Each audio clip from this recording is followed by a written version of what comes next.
ஆண்டவரில் மிகவும் பிரியமானவர்களே, உண்மையாகவே இலங்கை நாட்டுக்கு 2ஆம் முறையாக நான் வந்தது குறித்து பெரிதும் மகிழ்ச்சி அடைகிறேன். 23 ஆண்டுகளுக்கு முன் கொலம்போவிற்கும் நிகாம்போவுக்கும் கண்டிக்கும் நான் வந்து 3 நாட்கள் செலவழித்த நினைவு.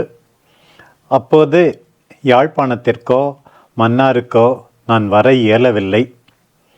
முதலாக இலங்கையை குறித்து நான் தெரிந்து கொள்ள காரணமாயிருந்தவர்கள் எனக்கு மிகவும் அன்புக்குரிய யாழ்ப்பாணம் மறை மாவட்டத்தின் அருள் பணியாளர் ஜே.ஏ. ஜேசுதாஸ் அவர்களும், இன்னும் மன்னாரை சார்ந்த மறைப்பணியாளர் நினைவில் வாழும் ஏ. ராயப்பு அவர்களும், இன்னும் யாழ்ப்பாணத்தை சார்ந்த சந்திரன் என்கிற இயேசுதாசன் என்ற அருள் பணியாளரும் தான். இவர்கள் மீது மிகவும் நான் பாசம் வைத்திருந்தேன். நெருக்கமான உறவு இருந்தது. 1978 1981 வரை நாங்கள் மதுரை கர்மாத்தூரிலே ஒன்றாக பயிற்சி பெற்றோம். அண்மையில் அருள் பணியாளர் முன்னாள் மறைமாவட்ட முதன்மை குரு என்னுடைய நண்பர் ஏ. ராயப்பு அவர்கள் மரித்தது என் நெஞ்சை மிகவும் வருத்தியது. அவர்களுடைய உறவினர்களையும் இங்கே இருக்கின்ற மற்ற நண்பர்களையும் சந்திப்பதற்காகத்தான் நான் இந்த பயணத்தை மேற்கொண்டேன். அத்தோடு என்னுடைய இறைவார்த்தை பணியை பற்றி எடுத்து சொல்லவும், எல்லாரும் ஆண்டவருடைய வல்லமையுள்ள வார்த்தைகளால் தொடப்படவும், நம்பிக்கை பெறவும், புது வாழ்வு வாழவும் நாம் கருவியாக இருக்க வேண்டும் என்று உந்தி தள்ளப்பட்டு நான் இங்கே வந்திருக்கிறேன். உண்மையாகவே மறை நதி என்கின்ற இந்த இறையாட்சி பணி, சமூக ஊடகம் யாழ்ப்பாணத்தில் செய்கின்ற நற்செயல்களை குறித்து, இறைவார்த்தை பணியை குறித்து நான் பெரிதும் மகிழ்கின்றேன்.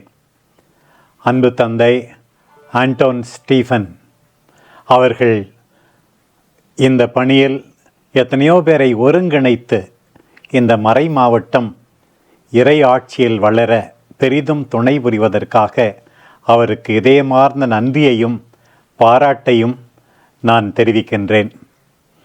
நான் அடிக்கடி சொல்வதுண்டு, எதை பார்க்கிறோமோ எதை கேட்கிறோமோ அப்படியே நாம் உருவாகிறோம்.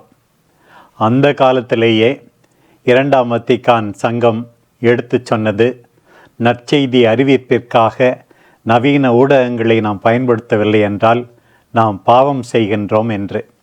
அந்த விதத்தில் சமூக ஊடகங்கள் வழியாக இந்த நற்செய்தி பணி, இறையாட்சி பணி நன்றாக நடைபெறுவது குறித்து நானும் மகிழ்ச்சி அடைகிறேன்.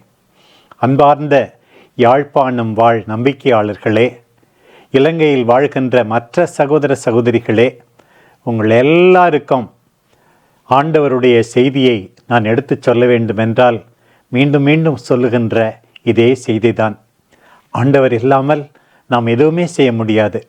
நீ விடியற் காலையில் எழுந்திருப்பதும் வீண், இரவு வெகு நேரம் கழித்து உறங்கச் செல்வதும் வீண். ஆண்டவரே வீட்டை கட்டினால் ஒழிய அதை கட்டுவருடைய உழைப்பெல்லாம் வீணே என்று திருப்பாடல் 127 சொல்லுகிறது. ஆகையினால் எல்லாரும் நின்று நிதானிக்க, ஆண்டவரோடு பேச, ஆண்டவர் பேசுவதை கேட்க நேரம் ஒதுக்க வேண்டும். நாம் எல்லாரும் ஜெபிக்கும் மக்கள், இறைவேண்டல் செய்யும் மக்கள் என்பதை முதலாக புரிந்து கொள்ள இந்த நேரத்தில் அழைக்கிறேன். 2வது, நாம் எல்லாரும் கடவுளால் ஆசீர்வதிக்கப்பட்டிருக்கிறோம்.